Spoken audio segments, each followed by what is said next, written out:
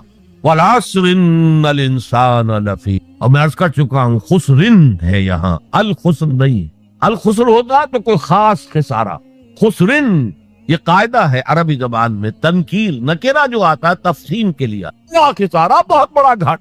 اب جو اس سے استثناء کی 4 شرائط ہیں ان کو سمجھیے۔ سب سے پہلے ایمان، اب یہاں تو ایک لفظ آیا ایمان، اللہ پر ایمان، رسولوں پر ایمان، آخری رسول اور آخری نبی پر ایمان، کتابوں پر ایمان اور آخری کتاب قرآن پر ایمان، بعث بعد الموت پر ایمان، حساب کتاب پر ایمان، جزا و سزا پر ایمان، جنت اور دوزخ پر ایمان۔ یہ ایمانیات ہے۔ میں نے عرض کیا تھا یہ ایک عنوان ہے، کتنی لمبی لمبی بحثیں قرآن مجید میں ان میں سے ہر ایک چیز کے بارے میں آئی ہیں مکی صورتوں کے۔ لیکن اس وقت جو بات میں آپ کو بتانا چاہتا ہوں، وقت کم ہے، اس ایمان کے 2 لیول سمجھ لیجئے، یا 2 قسمیں سمجھ لیجئے، یا 2 ایسپیکٹ سمجھ لیجئے۔ اور یہ مجھے امید ہے کہ بہت سے حضرات نے بچپن میں یاد کیا ہوگا، ایمان مجمل، آمنت باللہ کما ہوا باسمائہ و صفاتہ وقبلت جمیع احکامہ، اقرار باللسان و تصدیق بالقلب۔ ایمان کے یہ 2 درجے ہیں، زبان سے اقرار، جو کہے، کسی مذہب کا ماننے والا ہو، ہندو ہو، سکھ ہو، پارسی ہو، عیسائی ہو، جو کہے اشہد ان لا الہ الا اللہ واشہد ان محمد رسول اللہ، ایسے ہے محسوس ہوتا ہے کہ ایک لائن کھچی ہوئی تھی، پہلے ادھر تھا فوراً ادھر آ گیا۔ یہ ہے اقرار باللسان، اس کی حیثیت قانونی ایمان کی ہے۔ ظاہر بات ہے مسلمان باپ کی وراثت مسلمان بیٹے کو جا سکتی ہے، بیٹا مسلمان نہیں ہے تو وراثت نہیں پہنچے۔ Who is a Muslim and who is not a Muslim؟ یہ لیگل کوسچن۔ مسلمان ریاستوں کے اندر دستور میں ہوگا کہ یہاں ہیڈ آف دی اسٹیٹ مسلمان ہوگا، تو کتنا بڑا لیگل کوسچن ہے کہ کون ہے واقعی مسلمان کون نہیں ہے، تو بہت اہم ہے۔ لیکن اس کا سارا معاملہ اس دنیا تک ہے کہ ہم ایک دوسرے کو مسلمان سمجھیں۔ میں اپنی بیٹی نکاح میں دے سکتا ہوں کسی مسلمان۔ اصل ایمان کیا ہے؟ تصدیق بالقلب، جب دل میں اتر جائے، دل میں کھپ جائے، وہ ہے اصل ایمان۔ ہم دنیا میں اس کو زیر بحث لا نہیں سکتے، ہمارے پاس کوئی آلہ نہیں ہے دل میں اتار کر دیکھ لے ایمان ہے کہ نہیں ہے، کوئی نہیں۔ الیکٹروکارڈیوگرام کر لیجئے، یہ تو پتہ چل جائے گا کہ اس میٹنگ کے اندر کچھ جو ہے irregularity ہے۔ اینجیو پلاسٹی کر لیجئے، معلوم ہو جائے گا کہ اتنی وینز بلاکس ہے۔ بس دل میں ایمان ہے یا نہیں، اس کا کوئی ذریعہ ہمارے پاس نہیں۔ لہذا دنیا میں ہم کی ایمان پر بحث ہی نہیں کر سکتے۔ ہم کسی کے بارے میں یہ نہیں کہہ سکتے یہ صاحب ایمان ہے اور یہ نہیں ہے۔ ہاں مسلمان ہے تو مسلمان کے جو حقوق ہیں اسے ملے، وہ فاسق بھی ہو تو مسلمان ہے، فاجر بھی ہو تو مسلمان ہے، متقی ہو تب بھی مسلمان ہے، نیک ہو، عبادت گزار ہو تب بھی مسلمان ہے۔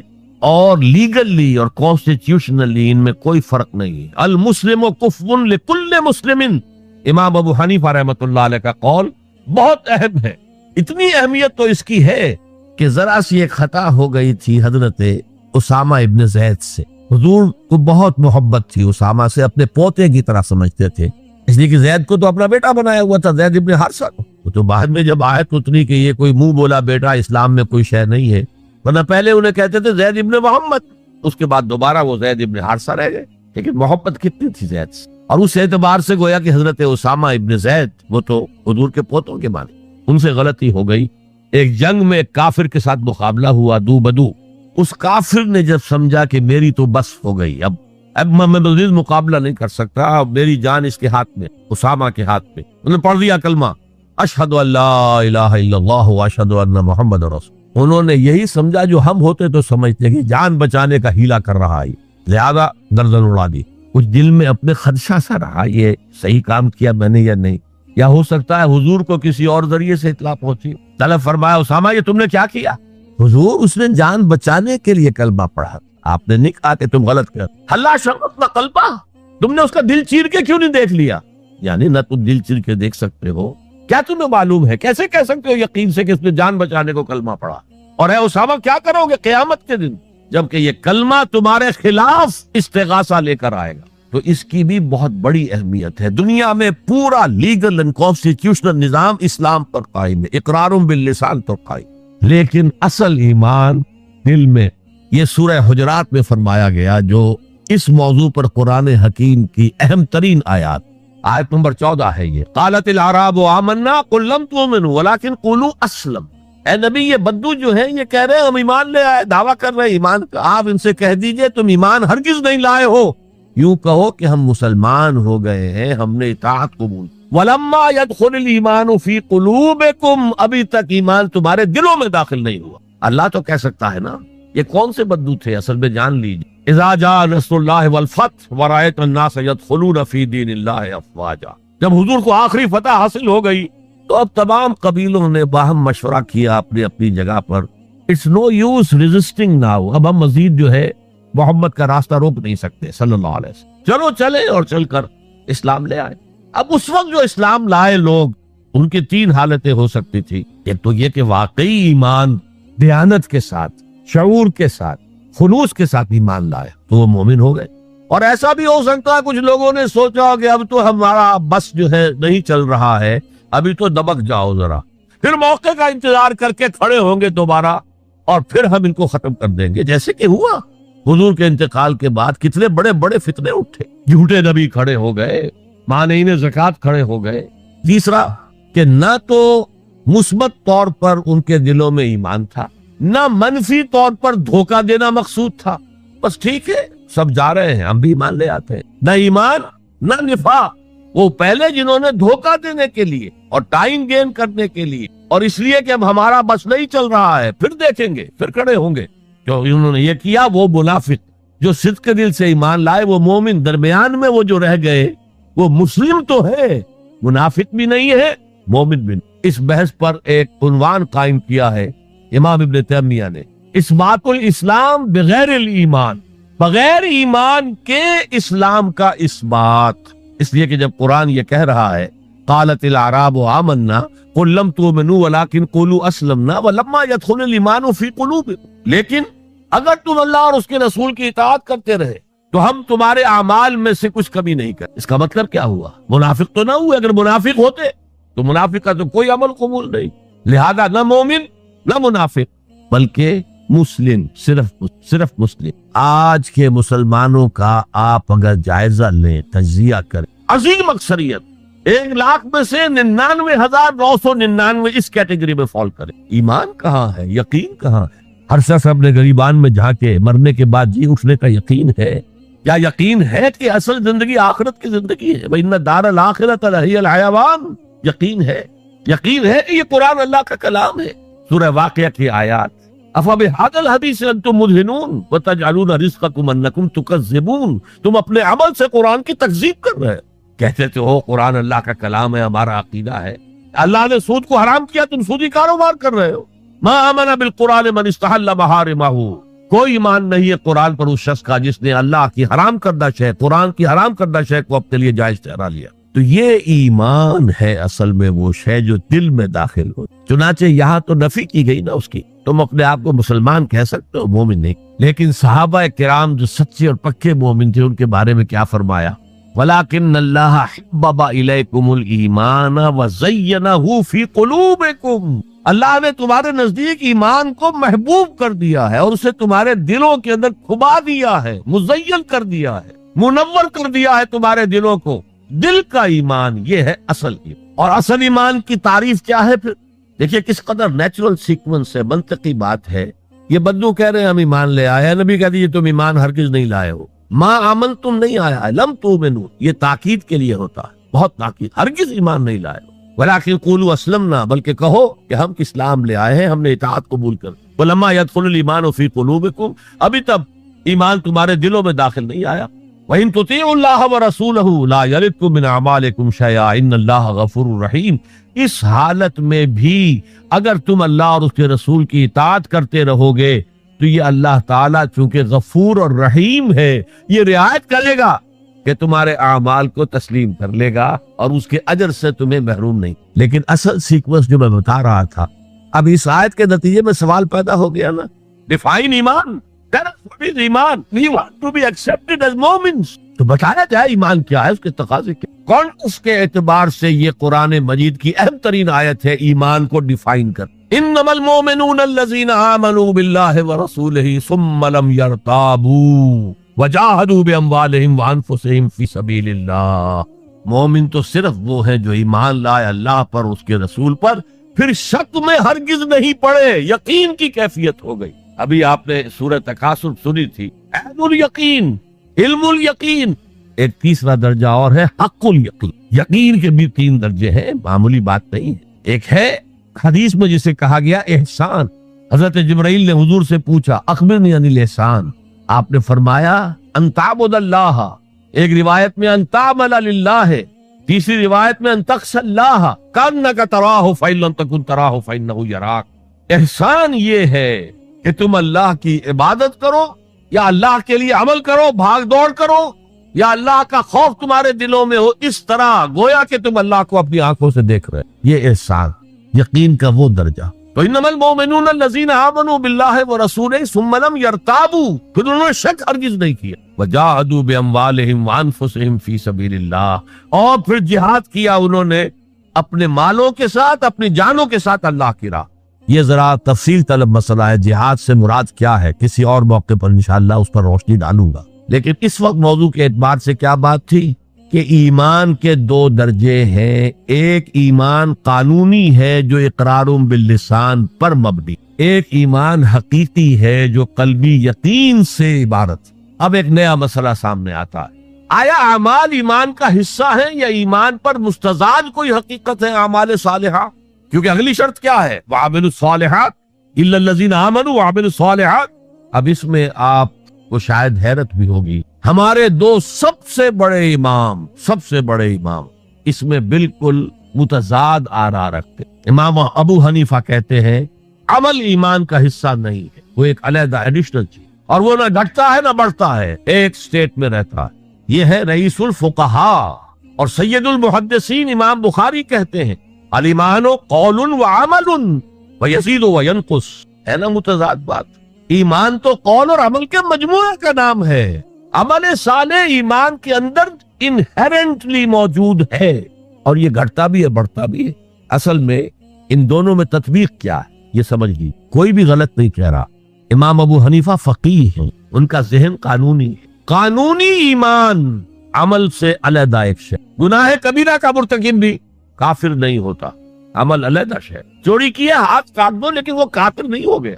شادی شدہ نے زنا کیا ہے، اس کو سٹوننگ کر کے اس کو مار دو، لیکن اس کی نماز جنازہ پڑھنی ہوگی، ہے مسلمان، کافر نہیں۔ اس اعتبار سے وہ قانونی ایمان علیحدہ ہے، عمل علیحدہ، اور یہ قانونی ایمان نہ گھٹتا ہے نہ بڑھتا۔ یہ تو ایک سٹیٹس ہے جو آپ کو کانسٹیٹیوشنلی لیگلی حاصل ہو گیا ہے، اس میں کوئی کمی بیشی نہیں ہوگی۔ سادہ ترین مثال یہ ہے، ایک باپ کے 2 بیٹے تھے، یا ہے، ایک بڑا متقی ہے، تہجد گزار ہے، نیک ہے، عابد ہے، زاہد ہے، ایک فاسق و فاجر ہے، لیکن ہے مسلمان۔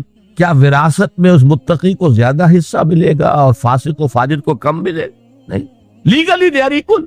المسلم کف لکل مسلم، ہر مسلمان دوسرے تمام مسلمانوں کے برابر ہے۔ لیگل سٹیٹس یہ برابر ہے، جامد ہے، یہ نہ گھٹتا ہے نہ بڑھتا ہے۔ حالانکہ ایمان کا گھٹنا بڑھنا، وہ حقیقی ایمان کی بات کر رہے ہیں، امام ابو حنیفہ قانونی ایمان کی بات کر رہے ہیں، امام بخاری حقیقی ایمان کی بات کر رہے ہیں۔ یہ تو ہر ایک کا تجربہ ہے، یہ ایمان جو ہے گھٹتا بھی ہے بڑھتا بھی ہے۔ قرآن پڑھیے، ایمان آپ کو خود محسوس ہوگا کہ اس کی حرارت بڑھی ہے۔ اچھی صحبت میں بیٹھیے، ایمان بڑھے گا۔ آوارہ قسم کے لوگوں میں بیٹھ کر گپے لڑائیے، ایمان گھٹے گا۔ خود محسوس ہو جائے گا کہ کوئی برف کی طرح کچھ ہے اندر پگھل رہی۔ قرآن میں آتا زادتہم ایمانا، ان کے ایمان کے اندر اضافہ ہو گیا۔ تو کیسے کہا جا سکتا ہے ایمان گھٹتا بڑھتا نہیں؟ ایمان حقیقی گھٹتا بھی ہے بڑھتا بھی، لیکن قانونی ایمان یہ ایک جامد سٹیٹس ہے، ایک لیگل کانسٹیٹیوشنل سٹیٹس ہے، یہ نہ گھٹتا ہے نہ بڑھتا، اور عمل اس کے اندر داخل نہیں ہے، عمل اس پر مستضاد ہے، علیحدہ ہے۔ تو پہلی شرط کے بارے میں اس قدر باتیں میں نے بتائیں، زیادہ تفصیل میں جانے کا موقع دے۔ اب دوسری شرط کیا؟ وَعَمِلُوا الصَّالِحَاتِ۔ دیکھیے عربی زبان میں عمل اور فعل یہ دونوں الفاظ مترادف ہیں، تفعلون یفعلون، تعملون یعملون، لیکن ان دونوں میں فرق ہے۔ فعل کوئی بھی فعل ہے جو آپ سے سرزد ہو گیا، چاہے ارادی طور پر چاہے غیر ارادی طور پر۔ عمل وہ ہے جو ارادے کے تحت کیا جائے، جس میں جد و جہد ہو، جس میں محنت ہو، جس میں مشقت پڑتی۔ تو فعل اور عمل کے درمیان زمین و آسمان کا فرق۔ عمل محنت چاہتا ہے، جد و جہد چاہتا ہے، سعی چاہتا ہے۔ اور صالح سے مراد کیا ہے؟ باصلاحیت، جس میں گو کرنے کی صلاحیت ہو، صالح اس عمل صالح جس سے کہ انسانی شخصیت نشو و نما پائے، اس کی انٹرنل پرسنالٹی، اقبال کے اصطلاح میں اس کی خودی، اس کی انا، اس کی ایگو، اس کی روحانی شخصیت ترقی پائے، نشو و نما پائے، بلندی پر جائے، اس مقام کو حاصل کرنے کی کوشش کرے کہ جس مقام پر اللہ نے انسان کو پیدا کیا تھا۔ والتین والزیتون وطور سینین وہذا البلد الامین لقد خلقنا الانسان فی احسن تقویم، بہترین سطح پر پیدا کیا، مسجود ملائک بنایا، اپنا خلیفہ قرار دیا۔ ثم رددناہ اسفل سافلین، پھر نیچوں میں سب سے نیچے پھینک دی۔ فرشتے ہم سے اونچے، جنات بھی ہم سے اونچے، جنات کہاں کہاں تک جاتے ہیں؟ میرا یہ خیال ہے کہ کم سے کم سولر سسٹم تک تو جنات کی رسائی ہے، آگے ہے یا نہیں میں نہیں کہہ سکتا، لیکن یہ انسان اب محنت کرے گا۔ نیچے اگر پھینک دیا گیا تھا الا الذین آمنوا وعملوا الصالحات، جو ایمان لائیں گے اور نیک عمل کریں گے وہ پھر ریگین کر لیں گے اپنے اس مقام کو جس مقام پر انہیں اصلاً پیدا کیا گیا۔ اور جو لوگ اس مقام کو حاصل نہیں کر سکتے ان کے بارے میں قرآن کہتا ہے اولئک کالانعام، سورہ اعراف میں، یہ چوپایوں کے مانند ہیں، حیوانات ہیں، بل ہم اضل، بلکہ ان سے بھی گئے گزر۔ کیوں؟ حیوان کو جس سطح پر پیدا کیا گیا اس پر اپنی زندگی گزار رہا ہے، اس سے اوپر کی کوئی صلاحیت دی ہی نہیں گئی۔ انسان کو لقد خلقنا الانسان فی احسن تقویم، اگر انسان حیوان کی سطح پر گر جائے جیسے کہ آج گر چکا ہے تو وہ حیوانات سے بدتر۔ اولئک کالانعام بل ہم اضل، لہم قلوب لا یفقہون بہا، لہم اعین لا یبصرون بہا، لہم آذان لا یسمعون بہا۔ ان کا دل ہے اس سے غور نہیں کرتے، آنکھیں ہیں ان سے دیکھتے نہیں ہیں، کان ہیں ان سے سنتے نہیں ہیں۔ کیا ابو جہل آنکھ سے نہیں دیکھتا تھا؟ کیا ابو جہل کان سے نہیں سنتا تھا؟ یہ وہ انر شخصیت ہے آپ کی، وہ روحانی شخصیت ہے آپ کی، جو دیکھتی ہے بغیر ان آنکھوں کے، جو سنتی ہے بغیر ان کانوں کے، جو غور و فکر کرتی ہے اس عقل سے نہیں بلکہ اس قلب سے۔ تو اللہ نے تو سب کچھ دیا تھا، ہر ایک نے وہ روح پھونکی ہوئی ہے، لیکن یہ لوگ اپنی اس روح سے بیگانہ ہو گئے ہیں، بھول گئے ہیں کہ ہمارے اندر کوئی ڈیوائن ایلیمنٹ بھی ہے، ڈیوائن سپارک۔ یہ لفظ جو ہے مغربی فلسفے میں استعمال ہوتا ہے، ڈیوائن سپارک، ایک شعلہ ملکوتی ہمارے اندر ہے، انہوں نے بھی دیکھا ہے۔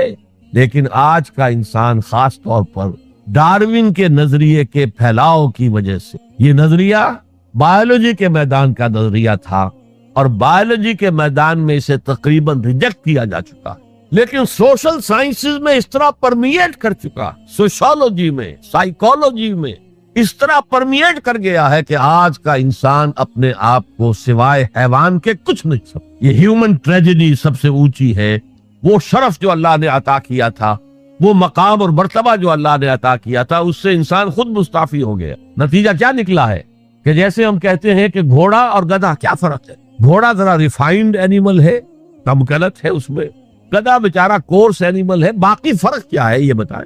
اسی طرح انسان اور شمپینزی اور گوریلا میں کیا فرق ہے یہ بتائیں ہمیں۔ عمل صالح جو ہے وہ اس لیے ہے، اور یہ بھی نوٹ کر لیجئے جب یہ صورت اتری تو عمل صالح سے کیا مراد تھا؟ شریعت تو ابھی نازل ہی نہیں ہوئی، عمل صالح ایک ہی تھا، ان الذین قالوا ربنا اللہ ثم استقاموا، جنہوں نے کہا ہمارا رب اللہ ہے پھر جم گئے، چاہے مارا جا رہا ہے، چاہے دہکتے ہوئے انگاروں پر لٹایا جا رہا ہے۔ خباب بن الارت رضی اللہ تعالی عنہ لوہار تھے پیشے کے اعتبار سے، بلایا گیا، حضور پر ایمان لے آئے تھے، انگارے زمین پر بچھا دیے گئے، دہکتے ہوئے انگارے، کہا اتارو کرتا، اتار دیا، لیٹ جاؤ، لیٹ گئے انگاروں کے اوپر، اس لیے کہ حضور کا حکم یہ تھا چاہے تمہارے ٹکڑے کر دیں، چاہے تمہیں بھون دیں، تم نے کوئی جوابی کارروائی نہیں کرنی۔ کفو ایدیکم، اپنے ہاتھ بندے رکھ۔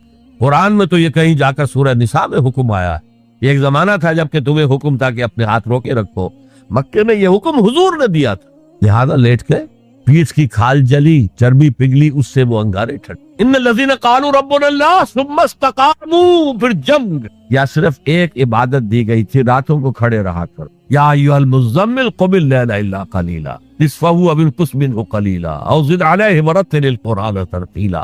اے کمبل میں لپٹ کر لیٹنے والے صلی اللہ علیہ وسلم، کھڑے رہا کرو رات کو سوائے تھوڑے سے حصے کے، نصفہ آدھی رات، او انقص منہ قلیلا یا اس میں سے کچھ کم کر لو تو ایک تہائی رات، او زد علیہ یا آدھی رات پر اور اضافہ کرو تو دو تہائی رات، اور قرآن پڑھتے رہو پڑھتے رہو پڑھتے رہو پڑھتے رہو. حالانکہ قرآن کتنا نازل ہوا تھا ابھی؟ کیا یہ 30 پارے موجود تھے؟ جو چند آیتیں اتری ہیں، repeat and repeat and repeat and repeat, hammer them down into your heart and brain. یہ عبادت. باقی نہ ابھی 5 وقتہ نماز ہے، نہ روزہ ہے، کوئی شے نہیں، نہ سود حرام ہے، نہ شراب حرام ہے. تو عامل الصالحات اب ہمارے سامنے جب آئیں گے تو اس کے 2 حصے ہیں. ایک بیسک ہیومن موریلٹی، وہ چیزیں جو تمام ادیان، تمام مذاہب، تمام فلسفوں کے اندر مشترک ہیں. جھوٹ بولنا برا ہے، سچ بولنا اچھا ہے. وعدہ پورا کرنا اچھا ہے، وعدہ خلافی کرنا برا ہے. کسی کی ضرورت پوری کر دینا اچھا ہے اور کسی کو جھڑک دینا برا ہے. والدین کی خدمت کرنا اچھا ہے اور اس سے اعراض کرنا برا ہے. کون نہیں جانتا؟ یہ تو ہے بیسک موریلٹی جو مکی صورتوں میں شروع میں آئی ہے، بہت تکرار کے ساتھ. ارأیت الذی یکذب بالدین فذلک الذی یدعو الیتیم ولا یحض علی طعام المسکین. کیا تم نے دیکھا اس شخص کو جو جزا و سزا کا منکر ہے، آخرت کا منکر ہے؟ وہی تو ہے جو یتیم کو دھکے دیتا ہے اور مساکین کو کھانا خود کھلانا تو درکنار، کسی اور کو بھی کہنے کو تیار نہیں ہے کہ کھانا کھلا دو. پتہ نہیں پلٹ کر وہ کہہ دے تم کیوں نہیں کھلاتے. ویل لکل ہمزۃ لمزہ، ہلاکت ہے ہر اس شخص کے لیے جو رو در رو عیب چینی کرتا ہے یا پیچھے برائی کرتا ہے، طنز کرتا ہے.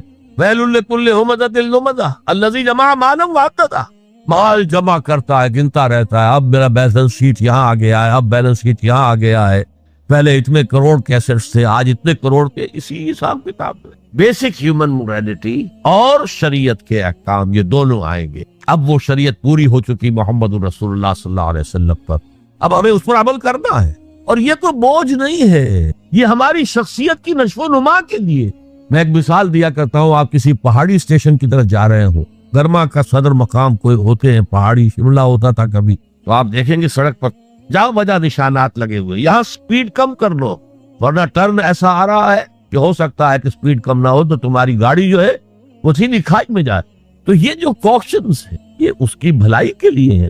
آدمی کہ خامخواہ ہمارے اوپر پابندی لگا رکھی ہے، یہ نہیں، تمہاری بھلائی کے لیے. شریعت تمہاری بھلائی کے لیے، تمہاری شخصیت کے صحیح نشو و نما کے لیے، تاکہ تم اس مقام پر پہنچ جاؤ جس مقام پر کہ اللہ تعالیٰ نے تمہیں پیدا کیا تھا. والتین والزیتون وطور سینین وہذا البلد الامین لقد خلقنا الانسان فی احسن تقویم. اچھا اب ذرا چند احادیث سن. حقیقی ایمان کے اعتبار سے میں نے آپ کو بتایا امام بخاری کے نزدیک عمل علیحدہ نہیں ہے، ایمان کا جز، اور بے شمار احادیث اس پر دلالت کر. حضور فرماتے ہیں صلی اللہ علیہ وسلم واللہ لا یؤمنو واللہ لا یؤمنو واللہ لا یؤمنو، خدا کی قسم فلاں شخص مومن نہیں ہے، خدا کی قسم وہ مومن نہیں ہے، خدا کی قسم وہ مومن نہیں. صحابہ لرز گئے، کانپ گئے. کون ہے بدبخت اور شقی جس کے بارے میں اللہ کے رسول 3 مرتبہ اللہ کی قسم کھا کر کہہ رہے کہ وہ مومن نہیں؟ پوچھا گیا من یا رسول اللہ، اللہ کے رسول کون؟ فرمایا الذی لا یامن جارہ بوائقہ، وہ شخص جس کی ایذا رسانی سے اس کا پڑوسی امن میں نہیں ہے، چین میں نہیں. کیسے سیپریٹ کریں گے ایمان و عمل سے؟ ہے کوئی آری جو کاٹ دے ان کو علیحدہ علیحدہ کر دے؟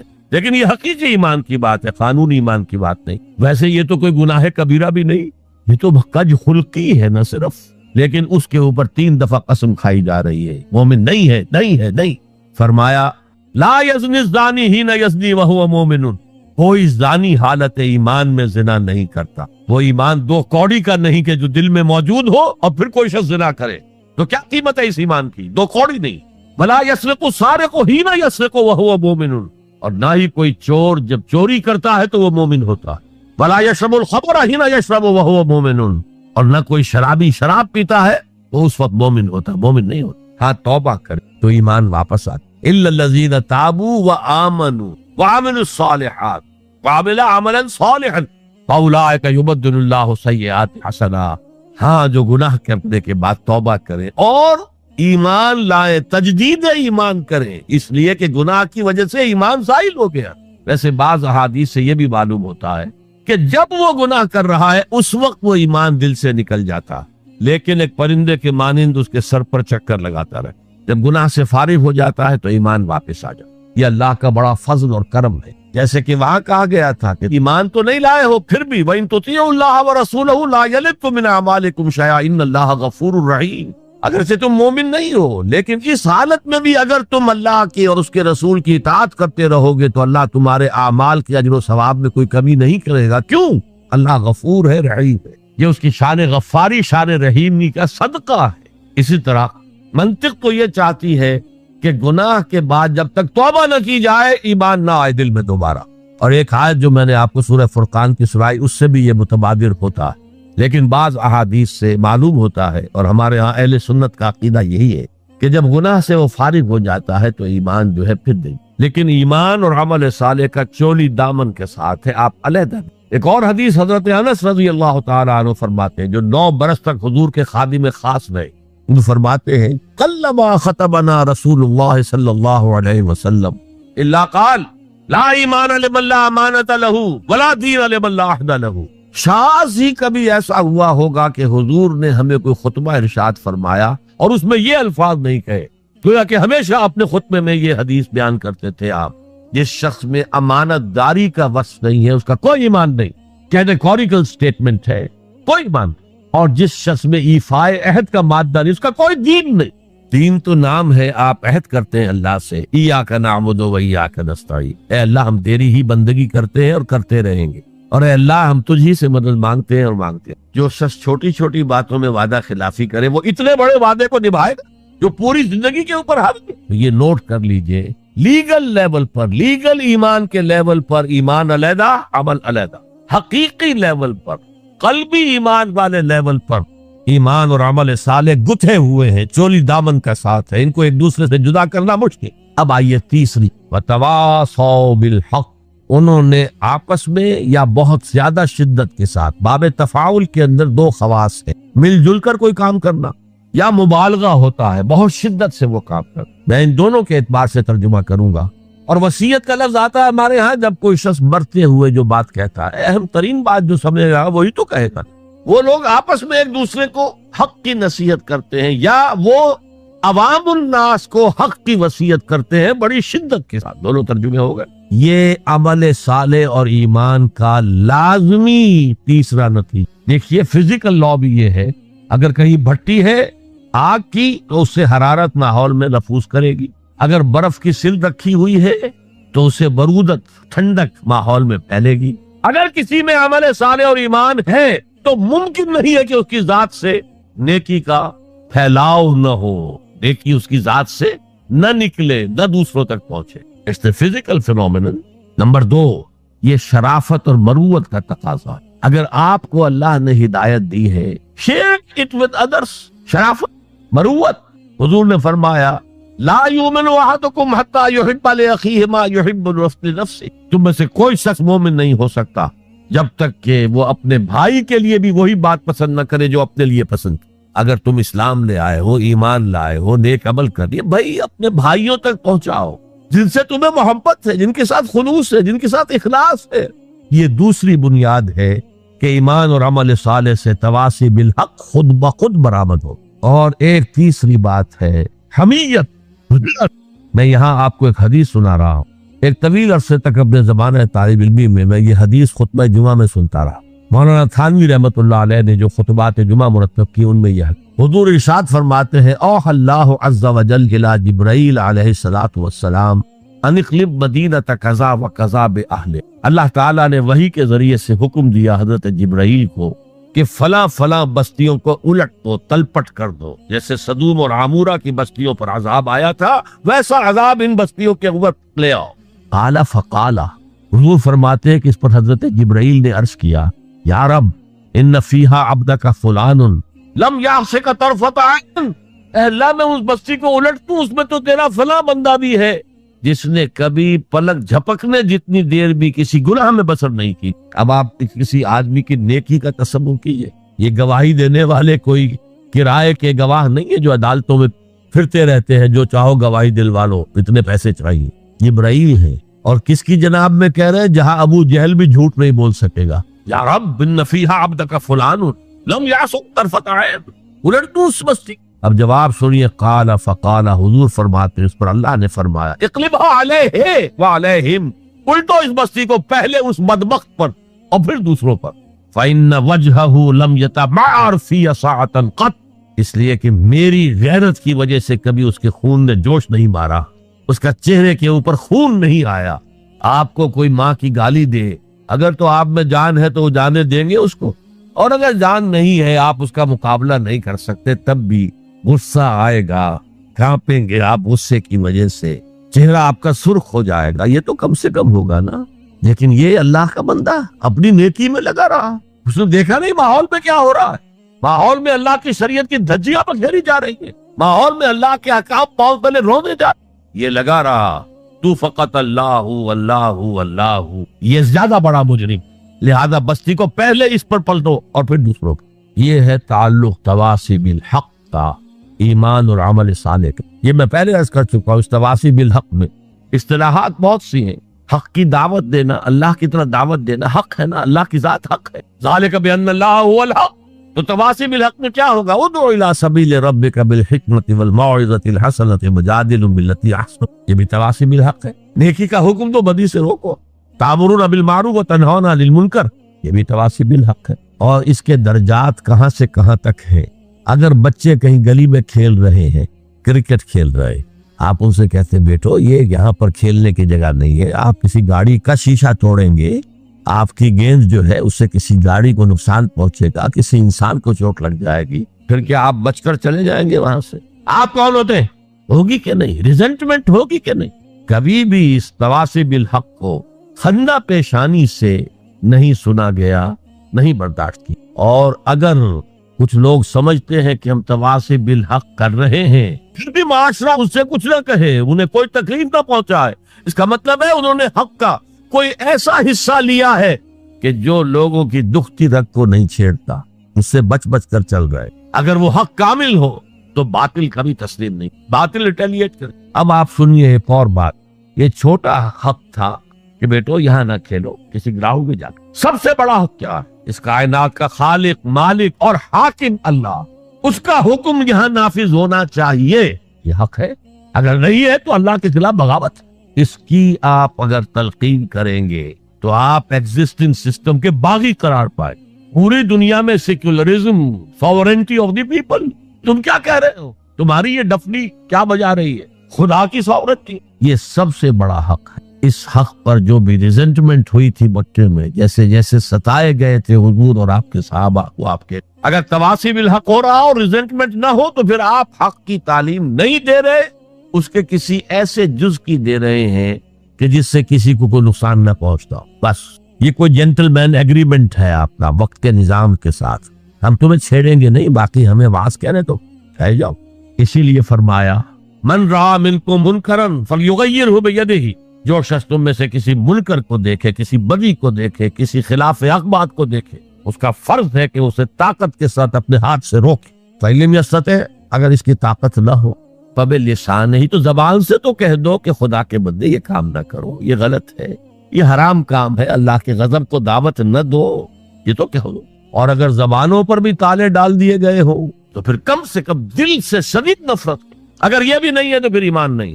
ذالک اضعف الایمان، یہ ایمان کا کمزور ترین درجہ۔ من رأى منکم منکرا فلیغیرہ بیدہ فإن لم يستطع فبلسانہ فإن لم يستطع فبقلبہ وذالک اضعف الایمان، یہ ایمان کا کمزور ترین درجہ۔ اگر یہ بھی نہیں ہے، بدی کو پھیلتے ہوئے، پھلتے ہوئے، پھولتے ہوئے ہم دیکھ رہے ہوں اور ہماری نیند میں بھی خلل نہ آئے، ہماری غیرت جوش میں نہ آئے، ہم اس کو بدلنے کی کوئی صحیح نہ کریں، ہمیں اس کا افسوس تک نہ ہو، وائے ناکامی مکائے کارواں جاتا رہا، کارواں کے دل سے احساس زیاں جاتا رہا، تو پھر ایمان کا کیا سوال؟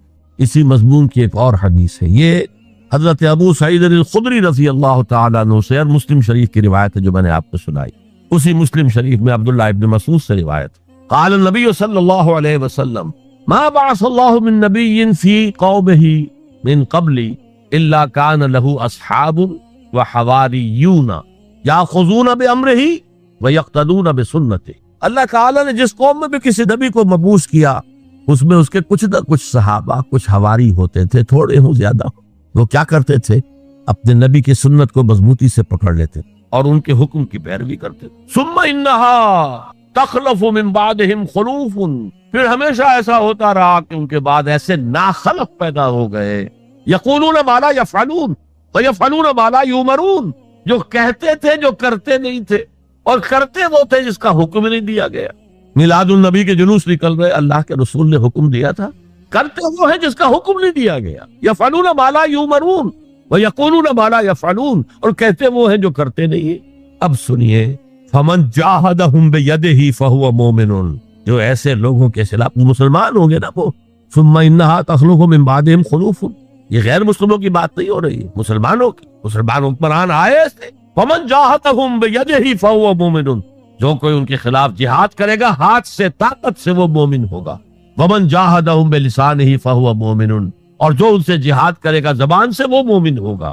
وَمَنْ جَاهَدَهُمْ بِقَلْبِهِ فَهُوَ مُؤْمِنٌ، جو دل سے جہاد کرے گا، یعنی دل سے شدید نفرت رکھے گا، فَهُوَ مُؤْمِنٌ، وہ بھی مومن ہوگا۔ وَلَيْسَ وَرَاءَ ذَلِكَ مِنَ الْإِيمَانِ حَبَّةُ خَرْدَلٍ، اس کے بعد تو ایمان رائی کے دانے کے برابر بھی نہیں۔ یہ ہے تواصی بالحق، حق کی وصیت کر۔ اچھا، اس میں جو دوسرا پہلو میں نے گنوایا تھا، ایک ہے اس کا عام مفہوم، لوگوں کو پوری شدت کے ساتھ حق کی طرف دعوت دینا، حق کی وصیت کرنا، امر بالمعروف کرنا، نہی عن المنکر کرنا، دین کی طرف بلانا۔ ایک یہ آپس میں حق کی وصیت، یہاں سے تصور ابھرتا ہے کہ جو لوگ ایمان اور عمل صالح کی وادیوں میں سے گزر رہے ہیں، انہیں ایک جماعتی شکل میں ہونا چاہیے، اور اس جماعت کی روح ہونی چاہیے تواصی بالحق۔ آپ کا ایک بھائی غلطی کر رہا ہے، روکیے اس کو۔ آپ کا ایک ساتھی اس کی کچھ ہمت جواب دے رہی ہے، اس کو حوصلہ دیجیے، اس کو بڑھائیے۔ یہ تواصی بالحق نہیں ہوگا تو جماعتی زندگی جو ہے وہ کمزور ہوتی ہے۔ اس کو مولانا فراہی رحمۃ اللہ علیہ نے لکھا ہے کہ اس تواصی سے پہلے تو ایک جماعتی زندگی لازم آتی ہے، اور پھر نظام خلافت کا قیام لازم آتا ہے۔ اس لیے کہ ایک کام ہے یہ تواصی بالحق کا جو ہم اپنے معاشرے میں کریں، ایک ہے اس کا کام جو پوری عالمی سطح پر ہو۔ یہ عالمی سطح پر کون کرے گا؟ جب خلافت کا نظام قائم ہوگا تب وہ عالمی سطح پر ہو۔ تو وجوب قیام خلافت، یہ مولانا فراہی نے اپنی تفسیر سورۃ العصر کے اندر بیان کیا۔ یہ تواصی کے لفظ اور یہ جماعتی زندگی نوٹ کر لیجئے۔